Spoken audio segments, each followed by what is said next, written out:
Hello, তো তোমরা সবাই কেমন আছো? তো এটা একটা ছোট্ট মিনি ব্লগ আমার ছোট বোনের আইবুড়ো ভাতের। তো দেখো কে কত অলস আমি, গত রবিবারের ব্লগ আজকে বুধবার আজকে এডিট করতেছি। এই যে এখানে আমাদের কোণে সাজছে আজকে ওনার আইবুড়ো ভাত। এই এখানে খাওয়ার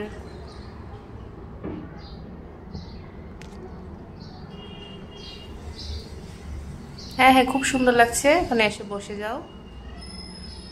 5টা বাজে, বিকেল 5টা। তো আইবুড়ো ভাতের লিগে দেখো আমি কি কি রান্না করছি। ডাল আর ভাজি করছি 3 রকমের। তারপরে একটা কাতলা মাছের মাথা দিছি, তারপরে পাবদা মাছের ঝোল, তারপরে কাতলা মাছ দিয়ে ফুলকপি দিয়া, তারপরে চিকেন, তারপরে দই আর মিষ্টি। তো এই দেখো কি সুন্দর করে আয়া বইছে, তাই আইবুড়ো ভাত খাওয়ার লিগা। আমাদের কোণে খাচ্ছেন। কি হলো কোণে, কেমন হয়েছে?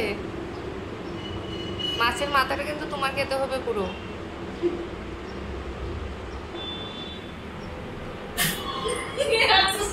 তো এখানে আমরা হাসতেছিলাম, তাই এমনভাবে খাইতেছিল যেমন তাই মানে ভাতটা মুখে ঢুকতেছে না কই ঢুকতেছে কিছু বুঝতেছি না, এটা নিয়ে আসতে। তো আজকের ব্লগ এতটুকুই।